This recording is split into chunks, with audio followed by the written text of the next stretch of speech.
भाइयों और बहनों, एक साल में पूरा पवित्र बाइबल अध्ययन करने के लिए बाइबल एक साल में आप सबका स्वागत है। बाइबल अध्ययन का 45वां दिन। आज हम निर्गमन ग्रंथ अध्याय 29, लेवी ग्रंथ अध्याय 21 और स्तोत्र ग्रंथ अध्याय 119 पद संख्याएं 121 से 176 तक पढ़ रहे हैं। यदि आप इस श्रवण मंच की सदस्यता लेते हैं तो आप बिना किसी रुकावट के इस वचन में भाग ले सकते हैं। हम निश्चित रूप से आपके लिए प्रार्थना करते रहेंगे। जब हम वचन पढ़ते हैं तो वचन हमसे बात करता है। तो आइए हम वचन पढ़ना शुरू करते हैं। निर्गमन ग्रंथ अध्याय 29। मेरे याजक बनने के लिए उनका अभिषेक इस प्रकार हो। यह सामग्री तैयार करवाओ: 1 बछड़ा, 2 अदोष मेढ़े, गेहूं के मैदे से बनी हुई बेखमीर रोटियां, तेल मिश्रित बेखमीर पूरियां और तेल से चुपड़ी हुई चपातियां। उन्हें एक टोकरी में रखवाओ। बछड़े और मेढ़ों के साथ वह टोकरी मेरे पास लाओ। इसके बाद हारून और उसके पुत्रों को दर्शन कक्ष के द्वार पर पहुंचाओ और उन्हें जल से नहलाओ।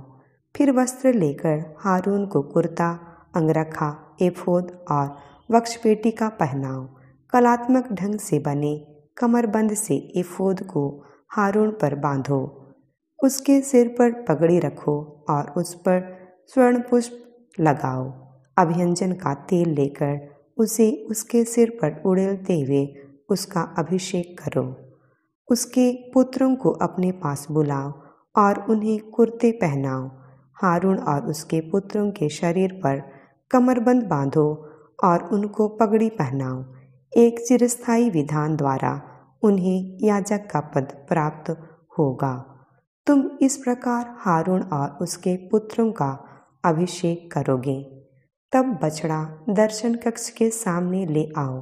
हारून और उसके पुत्र बछड़े के सिर पर अपने हाथ रखेंगे।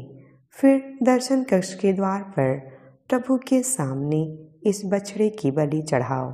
बछड़े के रक्त से थोड़ा लेकर अंगुली से उसे वेदी के सींगों पर लगाओ और शेष सब रक्त वेदी के निचले भाग पर उड़ेलो।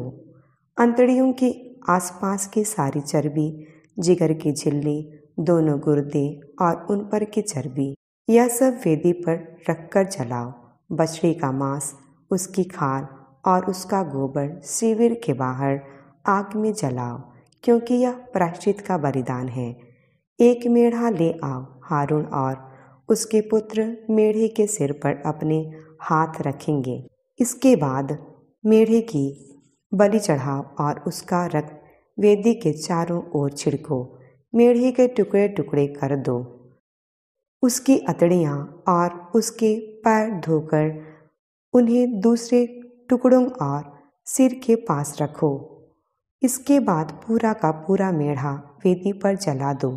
यह प्रभु के लिए एक होम बलि, एक सुगंधित चढ़ावा है जो उसे ग्राह्य है।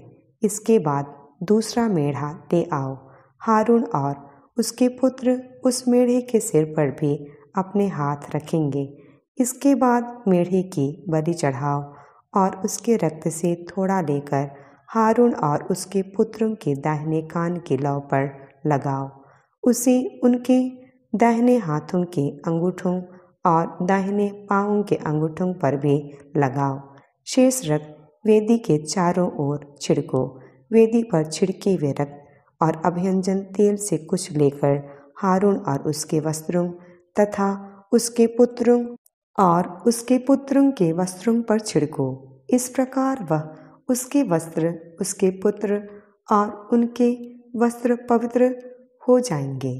तब अभिषेक के मेढ़े की चर्बी लो, अर्थात उसकी पूंछ, अतड़ियों के आसपास की चर्बी, जिगर की झिल्ली, दोनों गुर्दे और उन पर की चर्बी तथा दाहिनी जांघ। फिर प्रभु के सामने रखी टोकरी से, जिसमें बेखमीर रोटियां हैं, 1 रोटी, 1 तेल मिश्रित पूरी और 1 चपाती निकालो। यह सब हारून और उसके पुत्रों के हाथों में रखो और वे उसे प्रभु के सामने हिला हिलाकर अर्पित करेंगे। फिर उन सब चीज़ों को उनके हाथों से लेकर होम के साथ वेदी पर जलाओ। यह होम बलि है, एक सुगंधित चढ़ावा जो प्रभु को ग्राह्य है। हारून के अभिषेक में प्रयुक्त मेढ़े का सीना लेकर उसे प्रभु के सामने हिला हिलाकर अर्पित करो। यह तुम्हारा भाग होगा। मेढ़े का सीना और उसकी जांघ अलग करो। यह इस्राएलियों द्वारा प्रभु को अर्पित बलिदानों का वह भाग है जिसे वे हारून और उसके पुत्रों को दिया करें।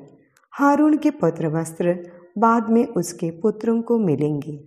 उन्हें पहनकर उनका अभिषेक किया जाएगा और उन्हें यज्ञाधिकार प्रदान किया जाएगा।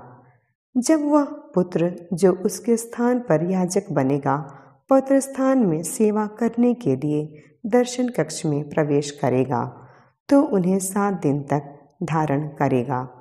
तुम अभिषेक के मेढ़े के मांस को एक पवित्र स्थान में पकाओ। दर्शन कक्ष के द्वार पर हारून और उसके पुत्र मेढ़े पर मांस और टोकरी में रखी हुई रोटियां खाएंगे। वे अपने अभिषेक और अधिकार प्रदान के लिए आयोजित प्रायश्चित विधि में प्रयुक्त पदार्थों को खाएं। वे पवित्र हैं, इसलिए अनाधिकारी उन्हें नहीं खा सकता। यदि अभिषेक के मेढ़े के मांस या रोटी में से सवेरे तक कुछ बच जाए तो वह बचा हुआ भाग आग में जला दिया जाए। वह पवित्र है, उसे कोई नहीं खा सकता। मैंने तुम्हें जैसा आदेश दिया है ठीक उसी तरह हारून और उसके पुत्रों के साथ करो। तुम 7 दिन में उनके अभिषेक की विधि पूरी करो। प्रत्येक दिन पाप के प्रायश्चित के लिए एक बछड़े की बलि चढ़ाओ। वेदी को प्रतिष्ठित करने के लिए 7 दिन तक प्रायश्चित की बलि चढ़ाओ और 7 बार वेदी का अभियंजन करो। इस प्रकार वह वेदी परम पवित्र बन जाएगी। जो कुछ वेदी का स्पर्श करेगा वह पवित्र हो जाएगा। तुम नियमित रूप से वेदी पर यह बलिदान चढ़ाओ। प्रतिदिन 2 मेमने, 1 मेमना प्रातः और 1 मेमना संध्या को। पहले मेमने के साथ 1 सेर जैतून के तेल से सना हुआ 2 सेर मैदा चढ़ाओ और अर्घ के रूप में 1 सेर अंगूरी। दूसरा मेमना संध्या में चढ़ाओ। उसके साथ प्रातः काल के समान ही अन्न बलि और अर्घ चढ़ाओ। वह एक सुगंधित होम बलि है जो प्रभु को ग्राह्य है। दर्शन कक्ष के द्वार पर जहाँ मैं तुमसे मिला करता हूँ और जहाँ मैं तुम्हारे साथ बातें करता हूँ वहाँ प्रभु के सामने नित्य प्रति पीढ़ी दर पीढ़ी या होम बलि चढ़ाई जाए। वहाँ मैं इस्राएलियों से मिलने आऊँगा और वह स्थान मेरी महिमा के कारण पवित्र होगा। मैं दर्शन कक्ष और वेदी को पवित्र करूँगा। मैं हारून और उसके पुत्रों को भी पवित्र करूँगा जिससे वे मेरे याजक हो सकें। मैं इस्राएलियों के बीच रहूँगा और मैं उनका ईश्वर होऊंगा। वे जान जाएंगे कि मैं ही प्रभु उनका वह ईश्वर हूँ जो उन्हें मिस्र देश से इसलिए निकाल लाया है जिससे मैं प्रभु उनका ईश्वर उनके बीच निवास करूँ। लेवी ग्रंथ अध्याय 21। प्रभु ने मूसा से कहा, हारून के पुत्रों याजकों से यह कहो, याजक किसी देश भाई के शव का स्पर्श कर अपवित्र न बने। वह अपने इन निकट संबंधियों के लिए अपने को अपवित्र कर सकता है। अपनी माता, अपना पिता, अपना पुत्र, अपनी पुत्री, अपना भाई, अपनी ऐसी बहन जो अविवाहित होने के कारण उसके अपने परिवार की हो। वह अपने कुटुंब में प्रमुख है, इसलिए वह अपने को अशुद्ध और अपवित्र ना करे। याजक अपने सिर के बाल नहीं मूढ़े, अपनी दाढ़ी का किनारा नहीं काटें और अपने शरीर में घाव नहीं करें। वे अपने ईश्वर के सामने पवित्र बने रहें और उसका नाम अपवित्र नहीं करें। वे प्रभु को होम बलियां अपने ईश्वर का आहार चढ़ाते हैं, इसलिए उन्हें पवित्र होना चाहिए। वे किसी वेश्या या शीलभ्रष्ट स्त्री या पति द्वारा परित्यक्त के साथ विवाह नहीं करें, क्योंकि याजक को अपने ईश्वर के लिए पवित्र होना चाहिए। तुम उसे पवित्र मानोगे क्योंकि वह तुम्हारे ईश्वर का आहार चढ़ाता है। वह तुम्हारे लिए पवित्र होगा क्योंकि मैं प्रभु जो तुमको पवित्र करता है पवित्र हूँ। याजक की पुत्री जो वेश्या बनती है, अपने पिता का अनादर करती है, उसे आग में जला दिया जाए। वह याजक जो अपने भाइयों में प्रधान है, जिसके सिर पर अभियंजन का तेल उड़ेला गया है और पवित्र वस्त्र पहनने के लिए जिसका अभिषेक हो चुका है, अपने बाल खुले ना रखे और अपने वस्त्र ना फाड़े। वह किसी शव के पास जाकर अपने को अपवित्र ना करे, चाहे वह अपने पिता या अपनी माता का शव क्यों ना हो। वह पवित्र स्थान से दूर नहीं जाए और अपने ईश्वर के पवित्र स्थान को अपवित्र नहीं करे, क्योंकि वह तेल के अभियंजन द्वारा अपने ईश्वर को अर्पित किया गया है। मैं प्रभु हूँ। वह कन्या अछत हो जिसके साथ वह विवाह करे, विधवा, परित्यक्ता, शीलभ्रष्टा या वेश्या, वह इनमें किसी के साथ विवाह नहीं करे। वह केवल अपने वंश की किसी कुमारी से विवाह करे। इस प्रकार वह अपने वंशजों को अपवित्र नहीं करेगा। मैं प्रभु हूँ जो उसे पवित्र करता है। फिर मूसा ने प्रभु से कहा, हारून से कहो कि यदि तुम्हारे वंशजों में किसी के शरीर में कोई दोष हो तो वह अपने ईश्वर का आहार चढ़ाने नहीं आए। यह सब पीढ़ियों के लिए चिरस्थायी आदेश है। जिसके शरीर में कोई दोष हो वह याजक का कार्य संपन्न नहीं करे, अर्थात अंधा, लंगड़ा, विकृत मुख वाला, विकलांग, जिसका पैर या हाथ टूटा हो, कुबड़ा, बौना, जिसकी आँख में कोई दोष हो, चर्म रोगी या नपुंसक। यदि हारून के वंशजों में किसी को इस प्रकार का दोष हो तो वह प्रभु के चढ़ावे अर्पित नहीं कर सकता। वह अपने दोष के कारण अपने ईश्वर का आहार नहीं चढ़ा सकता, लेकिन वह अपने ईश्वर का पवित्र बलि प्रसाद और परम पवित्र बलि प्रसाद खा सकता है। वह अपने दोष के कारण अंतरपट और वेदी के पास नहीं आ सकता। वह मेरा पवित्र स्थान अपवित्र नहीं करेगा, क्योंकि मैं वही प्रभु हूँ जो उन्हें पवित्र करता है। मूसा ने यह सब हारून, उसके पुत्रों और सब इस्राएलियों को बताया। स्तोत्र ग्रंथ अध्याय 119 पद संख्या 121 से 176 तक। मैंने न्याय और धार्मिकता का आचरण किया है। मुझे मेरे अत्याचारियों के हाथ ना पड़ने दे।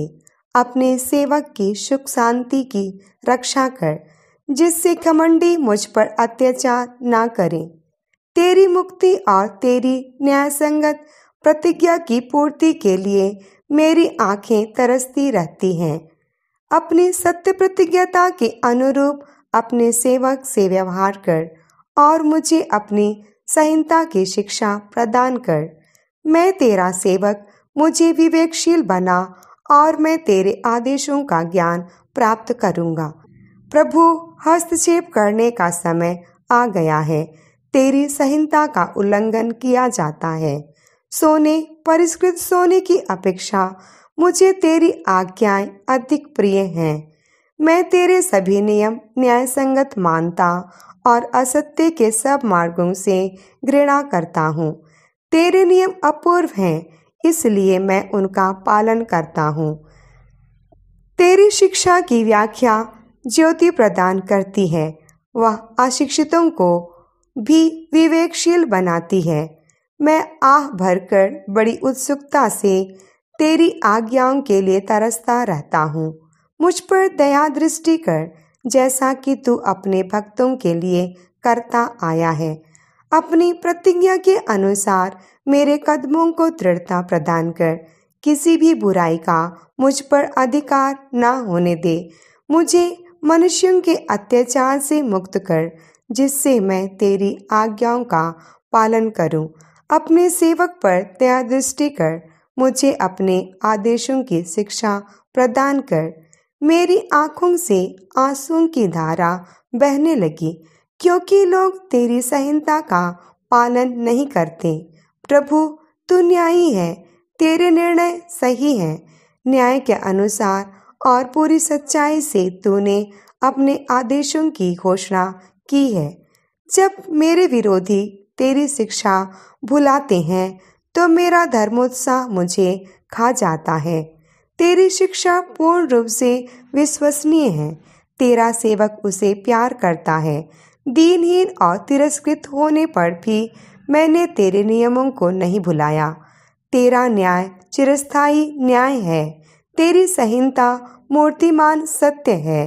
मैं संकट और दुख से घिरा हुआ हूँ, तब भी तेरी आज्ञाएं मुझे आनंद प्रदान करती हैं। तेरे निर्णय न्याययुक्त और चिरस्थायी हैं। मुझे विवेक प्रदान कर और मैं जीवित रहूँगा। प्रभु, मैंने सारे हृदय से तुझे पुकारा, मेरी सुन। मैं तेरी संहिता का पालन करूँगा। मैंने तेरी दुहाई दी, मेरा उद्धार कर, और मैं तेरे आदेशों का पालन करूँगा। मैं भोर से पहले तुझे पुकारता हूँ। मुझे तेरी प्रतिज्ञा का भरोसा है। तेरी शिक्षा का मनन करने के लिए मेरी आँखें रात के पहरों में खुली रहीं। अपनी सत्य प्रतिज्ञता के अनुरूप मेरी सुन। प्रभु, अपने निर्णय के अनुसार मुझे नवजीवन दे। तेरी संहिता की उपेक्षा करने वाले दुष्ट अत्याचारी मेरे निकट आ रहे हैं। प्रभु, तू भी तो निकट है। तेरी सब आज्ञाएं विश्वसनीय हैं। मैं बहुत पहले से यह जानता हूँ कि तूने सदा के लिए अपनी शिक्षा स्थापित की है। मेरी विपत्ति पर दृष्टि डाल और मेरा उद्धार कर, क्योंकि मैंने तेरी संहिता को नहीं भुलाया। मेरे पक्ष का समर्थन कर और मेरी रक्षा कर। अपनी प्रतिज्ञा के अनुसार मुझे नवजीवन प्रदान कर। मुक्ति विधर्मियों से दूर है, क्योंकि उन्होंने तेरी संहिता की उपेक्षा की। प्रभु, तेरी कृपा असीम है। अपने निर्णय के अनुसार मुझे नवजीवन दे। मेरे अत्याचारी और विरोधी अनेक हैं, किंतु मैं तेरी संहिता से विमुख नहीं हुआ। विश्वासघातियों को देखकर मुझे घृणा होती है, क्योंकि उन्होंने तेरी शिक्षा का पालन नहीं किया। देख कि मैं तेरे आदेशों से कितना अनुराग करता हूँ।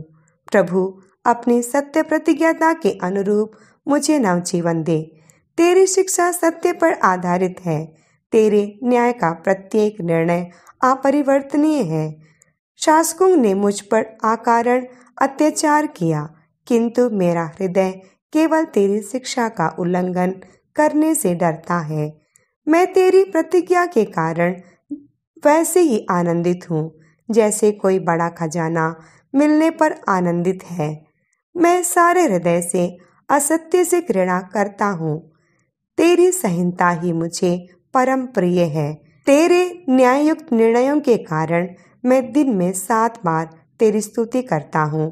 तेरी संहिता के प्रेमियों को अपार शांति प्रिय है। वे कभी विचलित नहीं होते। प्रभु, तुझसे मुक्ति का भरोसा है। मैं तेरी आज्ञाओं का पालन करता रहा। मैं तेरे आदेशों को पूरा करता रहा। मैं उनको बहुत प्यार करता हूँ। तू मेरा आचरण जानता है। तू जानता है कि मैं तेरी संहिता का पालन करता आया हूँ। प्रभु, मेरी पुकार तेरे पास पहुँचे। अपनी प्रतिज्ञा के अनुसार मुझे विवेक प्रदान कर। मेरी विनती तेरे पास पहुँचे। अपने वचन के अनुसार मेरा उद्धार कर। मेरा कंठ तेरा गुणगान करता रहे, क्योंकि तू मुझे अपनी संहिता की शिक्षा देता है। मेरी वाणी तेरे आदेशों का स्तुतिगान करती रहे, क्योंकि तेरी सब आज्ञाएं न्याययुक्त हैं। तेरा हाथ मेरी सहायता के लिए तत्पर रहे, क्योंकि मैंने तेरे नियम चुने हैं। प्रभु, मुझे तुझसे मुक्ति का भरोसा है। मुझे तेरी संहिता से अपार आनंद मिलता है। मैं तेरी स्तुति करने के लिए जीवित रहूं। तेरी आज्ञाएं मेरा पथ प्रदर्शन करती रहें। मैं खोई हुई भेड़ की तरह भटक रहा हूँ। अपने सेवक को खोज ले, क्योंकि मैंने तेरी आज्ञाएं नहीं भुलाई। प्रियजनों, यह 45वां दिन है। आज के पाठ में हमने पुरोहित का अभिषेक और दैनिक बलिदान देखा है। पवित्र करने वाले पुरोहित जो पवित्र ईश्वर की पूजा का नेतृत्व करते हैं। हमने कर्म का विस्तृत वर्णन पढ़ा है। परमेश्वर ने हर छोटी छोटी बात समझाने के लिए यह श्रम साध्य प्रयास करता है, क्योंकि वे एक पवित्र परमेश्वर की आराधना करते हैं। असल में यह हमें कई चीजों की याद दिलाता है। नया नियम में चर्च के सदस्यों के रूप में हम एक राजकीय पुरोहित वर्ग है। हम भी इस राजकीय पुरोहित वर्ग के रूप में ईश्वर की पूजा करते हैं, ईश्वर की सेवा करते हैं। यह इस बात की याद दिलाता है कि इस राजकीय पुरोहित वर्ग के रूप में आपको और हमें अपने पवित्र ईश्वर की पूजा करने के लिए हर दिन अपने जीवन को कितना पवित्र करना चाहिए। हम एक पवित्र ईश्वर की पूजा करते हैं और वह पवित्र ईश्वर हम में से प्रत्येक से पवित्रता की मांग करता है। इसी प्रकार प्रातः एवं सायं बलि के संबंध में भी संकेत दिए गए हैं। हमने देख लिया, प्रभु कहेंगे, मैं तुमसे वहां मिलूंगा और तुमसे उस विषय पर बात करूंगा जो प्रभु कहेंगे, और तुम्हें यह बलिदान चढ़ाने का निर्देश देंगे। अब बलि ईश्वर को मिलन स्थान बन जाता है। वेदी ईश्वर से साक्षात्कार का स्थान बन जाती है। वास्तव में इस पुराने नियम के काल में ईश्वर द्वारा दिए गए निर्देशों की तरह जो हर दिन मंदिर में चढ़ाए जाते थे, यह कितनी खुशी की बात है कि हम ईश्वर से मिलते हैं और ईश्वर पवित्र यूकरिस्ट के माध्यम से हर दिन हमसे बात करते हैं, जो पुराने नियम के सभी बलिदानों की पूर्ति है। हम चाहते हैं कि आप पुरोहितों को याद करने के लिए इस दिन को अलग रखें। उन अरबों पुजारियों को याद करना जो अपनी बुलाहट और कार्यभार के प्रति वफादार थे। हमें ईश्वर का शुक्रिया अदा करना चाहिए। साथ ही हम में से बहुत से लोग ईश्वर के मिशन, आह्वान और उन परिस्थितियों के प्रति वफादार रहने में असमर्थ है, जिनमें ईश्वर चाहता है कि हम हर दिन फंसे। आपको दया के साथ ईश्वर के प्रति समर्पित होने की आवश्यकता है। प्रत्येक याजक के लिए आप जानते हो कि वे अधिक पवित्र हो और अधिक परमेश्वर का भय मानने वाले हो। हम प्रार्थना करने के एक और आदेश के साथ एक पल के लिए आपके लिए प्रार्थना करते हैं, ताकि वे ईश्वर की आवाज के अधिक श्रोता बन सके। हे प्रभु ईश्वर, और आपके असीम दया में आपके प्यार के लिए धन्यवाद देते हैं। प्रियजनों, यदि आप उस ऑडियो प्लेटफॉर्म की सदस्यता लेते हैं जिसे आप सुन रहे हैं, तो आप बिना किसी रुकावट के इस रीडिंग में भाग ले सकते हैं। इस आवाज को तब तक मत भूलना जब तक एक कल फिर आप तक ना पहुंच जाए। हम आपके लिए प्रार्थना करते हैं। प्रभु यीशु आप सबको आशीष प्रदान करे। आमीन।